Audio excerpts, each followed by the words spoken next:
नमस्कार मित्रांनो, 9 मार्च 2025ला भल्या पहाटे आम्ही एका देवस्थानाला गेलो होतो आणि त्या देवस्थानाबद्दलचा हा व्हिडिओ आपण जरूर बघा. जय सूर्यनारायण. नमस्कार मित्रांनो, मी आज आलेलो आहे गणोजा देवी या ठिकाणी आणि या नदीच्या पात्रात मी सध्या आलेलो आहे आणि थोड्या वेळाने मी तुम्हाला गणोजा देवी इथून यांना इथून शिखर दाखवा कळस. तर हा आपल्याला दिसतोय बघा इथून मंदिराचा कळस. खरं म्हटलं तर आपण जर का भातकुलीवरून मंदिराला आलो तर पहिले आपल्याला मंदिर लागते आणि मंदिराच्या पुढे ही नदी आहे. पण मी पहिले तुम्हाला ही नदी दाखवली आहे आणि मी तुम्हाला इथून गणोजा देवीच्या मंदिरात घेऊन जाणार आहे. मी गणोजा देवी हे नाव खूप वेळा ऐकलेलं आहे, ऐकलं होतं म्हणजे, आणि आज मला इथे येण्याचा योग आला. तर हे गणोजा देवीचं मंदिर, गणोजा देवी म्हणजे महालक्ष्मीचं ठिकाण आहे. तर या मंदिरात आपण जाऊ, त्याची पण मी माहिती तुम्हाला सांगेलच. तर आपण थोड्या वेळाने आता मंदिर बघणार आहोत. तर मित्रांनो, गणोजा देवीबद्दल मी आताच तुम्हाला सांगितलं आणि मंदिरातही थोडंसं दृश्य दुरून दाखवलं. पण मध्ये मी पुन्हा एकदा याच्यासाठी आलो की हा व्हिडिओ माझा 9 मार्च 2025ला तयार झाला आहे, परंतु हा व्हिडिओ लॉन्च करायला मला मात्र खूप उशीर झाला. का बरं? कारण की मला असं वाटलं की या मंदिराची अजून इत्थंभूत माहिती या व्हिडिओमध्ये असायला पाहिजे. आणि मला मग एकदम स्मरण झालं की मला या मंदिरामधल्या कर्मचाऱ्यांनी तिथल्या ऑफिसमध्ये एक गणोजा देवी महात्म्य म्हणजे एक छोटी पुस्तिका, एक पोथीच म्हणू आपण त्याला, ती मला दिली. ती बाळकृष्ण आवदे या व्यक्तींनी लिहिलेली आहे आणि याच्यामध्ये या मंदिराचा इतिहास आलेला आहे.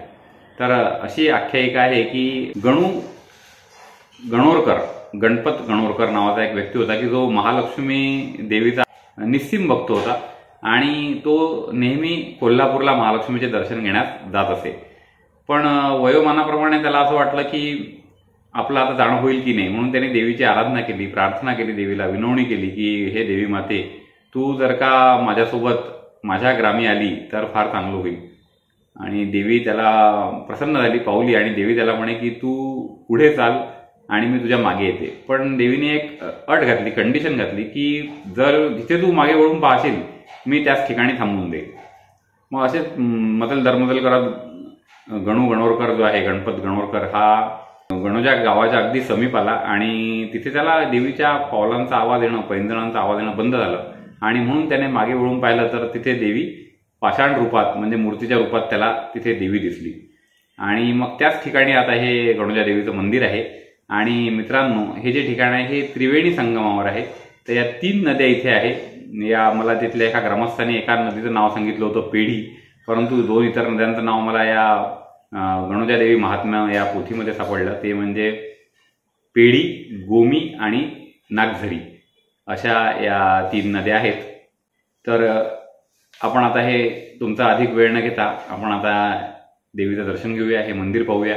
आणि तुम्हाला जर ही माहिती आवडली असेल तर ही जरूर तुम्ही इतरांना पाठवा, कारण की गणोजा देवी हे अनेकांचं कुलदैवत आहे आणि फार लांबून लांबून इथे भक्त येतात. म्हणजे गाझियाबाद, दिल्ली, अशा लांबून लांबून इथे भक्त येत असतात, देणग्या देत असतात. आणि खूपच चांगलं स्वच्छ मंदिर आहे, सुंदर मंदिर आहे, नदीच्या काठी आहे आणि वर्दळ कमी आहे. म्हणून तुम्ही हा व्हिडिओ इतरांना नक्की शेअर करा आणि तुम्हाला कसा वाटला हे कमेंट करून सुद्धा सांगा आणि हे चॅनल सबस्क्राईब करा. तर आता आपण मंदिर बघूया.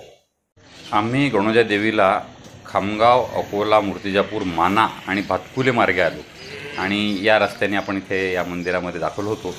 हा मंदिराच्या समोरचा भाग आहे आणि इथे आता आम्ही आलेलो आहोत आणि हे मंदिराचं प्रवेशद्वार.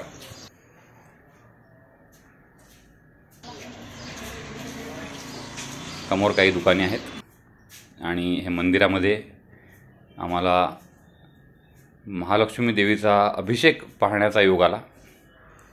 आणि ही गणोजा देवीची महालक्ष्मी, असं रूप मला वाटते क्वचितच भाविकांनी बघितलं असेल.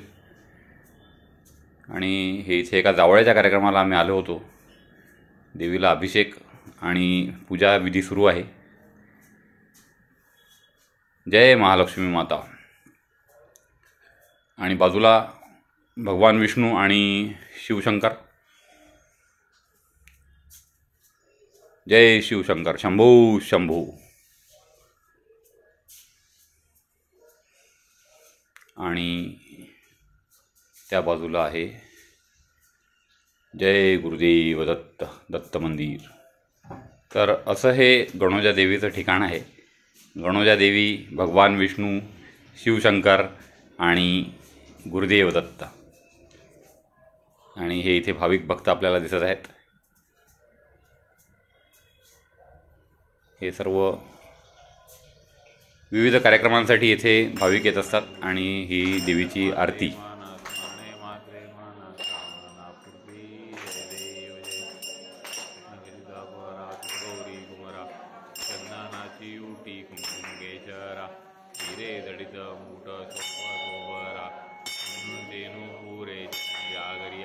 या प्रकारे देवीची आरती झाल्यावर मी मंदिराच्या पुन्हा बाहेर आलो.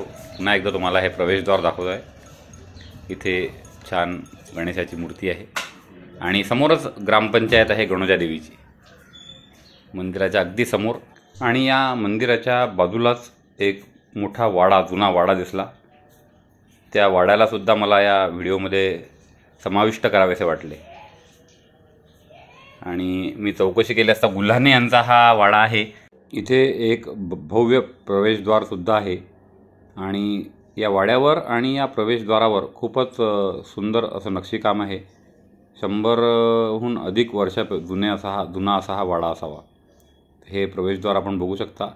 लाकडावरती बारीक नक्षीकाम आणि हे इथे भालदार चोपदारांचा चित्र शिल्प कोरलेलं आणि असंच इथे खालीसुद्धा आहे.